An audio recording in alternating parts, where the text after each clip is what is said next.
అందరికీ నమస్తే అండి. 5వ తేదీన మే నెల 5వ తేదీన అమిత్ షా గారు వచ్చారు. అమిత్ షా గారు వచ్చి ఏపీ వైసీపీ ప్రభుత్వం మీద జగన్మోహన్ రెడ్డి గారి మీద పర్సనల్గా జగన్మోహన్ రెడ్డి గారినే టార్గెట్ చేశారు. జగన్మోహన్ రెడ్డి అవినీతి నడుపుతున్నారు, జగన్మోహన్ రెడ్డి అవినీతి సామ్రాజ్యము, జగన్మోహన్ రెడ్డి మద్యం సిండికేట్ నడుపుతున్నాడు, జగన్మోహన్ రెడ్డి పాలనలో ఫెయిల్ అయ్యాడు, జగన్మోహన్ రెడ్డి పాలవరం కట్టలేదని నేరుగా జగన్మోహన్ రెడ్డి గారిని టార్గెట్ చేశారు. అమిత్ షా గారు జగన్మోహన్ రెడ్డి గారి పేరు ఎత్తారు. 6వ తేదీ అంటే నిన్న నరేంద్ర మోదీ గారు రాజమండ్రి, అనకాపల్లి 2 చోట్ల సభల్లో పాల్గొన్నారు. ఈ 2 చోట్ల అస్సలు జగన్మోహన్ రెడ్డి గారి పేరు ఎత్తల. వైసీపీ ప్రభుత్వం, వైసీపీ పార్టీ, ఆంధ్రప్రదేశ్ ప్రభుత్వం అని మాత్రమే అన్నారు.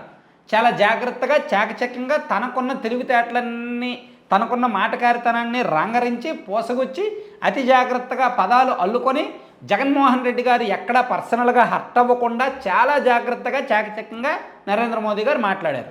సో మొత్తానికి బీజేపీ స్పీడ్ అయింది. ఒకవైపు అమిత్ షా గారు, మరోవైపు నరేంద్ర మోదీ గారు, వీళ్ళతో పాటు రాజ్నాథ్ సింగ్ గారు అదే రోజు 5వ తేదీన, అంతకుముందు నితిన్ గడ్కరీ గారు, ఇలా కేంద్ర మంత్రులు అడపాదడపా వస్తున్నారు. ప్లస్ బీజేపీ పెద్దలు అడపాదడపా ఆంధ్రప్రదేశ్కు వస్తున్నారు. కూటమి తరపున ఎన్నికల ప్రచారం చేస్తున్నారు. జగన్మోహన్ రెడ్డి గారిని విమర్శిస్తున్నారు, వైసీపీ ప్రభుత్వాన్ని టార్గెట్ చేస్తున్నారు. అక్కడ వరకు స్పష్టం.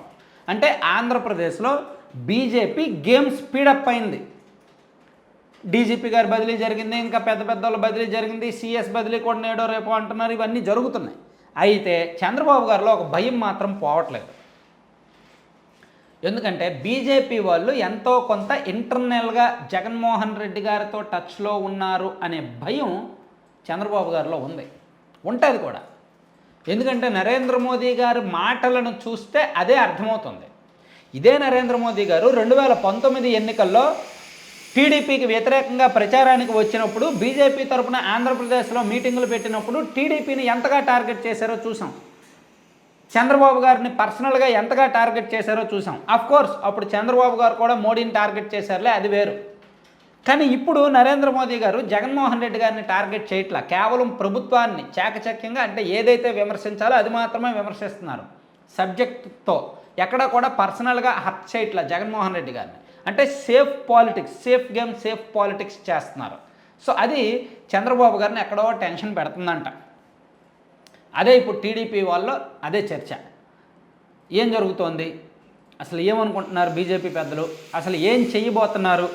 ఒకవేళ ఆంధ్రప్రదేశ్లో తెలుగుదేశం పార్టీకి కనుక సింగిల్గా 100 సీట్లో 95 సీట్లో రాకపోతే, టీడీపీకి సింగిల్గా 100 లేదా 95 సీట్లు రాకపోతే, బీజేపీ అండ్ జనసేన వాళ్ళ సీట్లు కలుపుకొని ప్రభుత్వాన్ని ఏర్పాటు చేయాల్సి వస్తే, టీడీపీకి దగ్గరగానే వైసీపీ వాళ్ళ సీట్లు కూడా ఉంటే, అంటే టీడీపీకి ఒక 89 మ్యాజిక్ ఫిగర్ అండి, 88 మ్యాజిక్ ఫిగర్ అండి.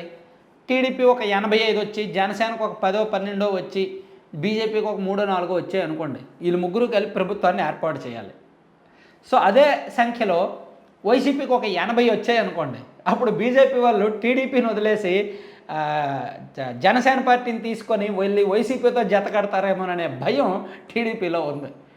నిజంగా టీడీపీ నాయకుల్లో ఆ భయం ఉంది. బీజేపీని నమ్మలేరు. పవన్ కళ్యాణ్ గారిని నమ్మొచ్చు. పవన్ కళ్యాణ్ గారికి జగన్మోహన్ రెడ్డి గారు అంటే ద్వేషమే, పడదు.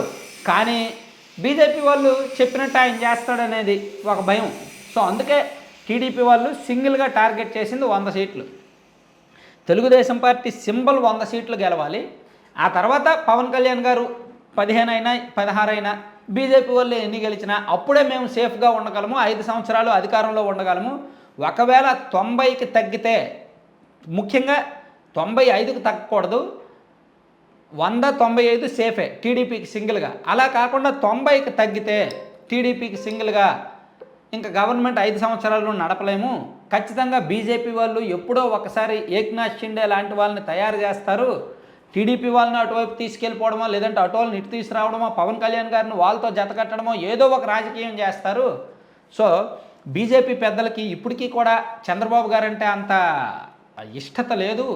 అందుకని ఎనీ టైం వీళ్ళు వెన్నుపోటు పొడిచే ఛాన్స్ ఉందనే భయం చంద్రబాబు గారిలో ఉంది, టీడీపీ పెద్దల్లో ఉంది. అందుకే కొంచెం జాగ్రత్తగానే వ్యవహరిస్తున్నారు. సింగిల్గా మ్యాజిక్ ఫిగర్ ప్లస్ ఒక 10 సీట్లు సేఫ్ జోన్గా వచ్చేలా చూసుకుంటున్నారు. చంద్రబాబు గారి భయం అదే. బీజేపీతో పొత్తు పెట్టుకున్నారే కానీ అడుగడుగున అభద్రత, అపనమ్మకం. ఏ క్షణం ఏం జరుగుతుందో తెలియదు. ఎందుకంటే జగన్మోహన్ రెడ్డి గారే ఈ రాష్ట్రంలో సీఎంగా ఉండాలని బీజేపీ కోరుకుంటుంది. నాట్ ఓన్లీ జగన్మోహన్ రెడ్డి గారు, వాళ్ళ మాట వినేవాళ్ళు ఆంధ్రప్రదేశ్లో సీఎంలుగా ఉండాలనేది బీజేపీ కోరిక. సో అందుకు చంద్రబాబు గారు అయితే వాళ్ళ మాట వింటారో లేదో డౌటు. సో జగన్మోహన్ రెడ్డి గారికి అందుకే అనుకూలంగా మారిపోతారేమోనని భయం. సో ఈ భయం ఉంది కాబట్టే టీడీపీ వాళ్ళని చంద్రబాబు గారు ఎప్పటికప్పుడు అప్రమత్తం చేస్తున్నారు.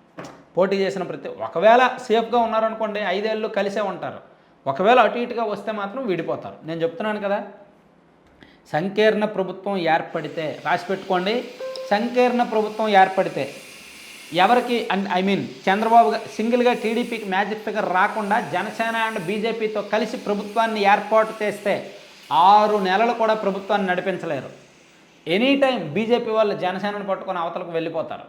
అది చంద్రబాబు గారికి రిస్క్, టీడీపీకి రిస్క్. అందుకే టీడీపీ సింగిల్గా 100 సీట్లు సాధిస్తేనే మనుగడ, లేకపోతే లేనట్టే. ఆ భయం చంద్రబాబు గారిలో ఉంది, టీడీపీ సీనియర్లు అందరిలో కూడా ఉందన్నమాట. అందుకే కాస్త జాగ్రత్తగా టార్గెటెడ్గా పనిచేసుకుంటున్నారు. Thank you.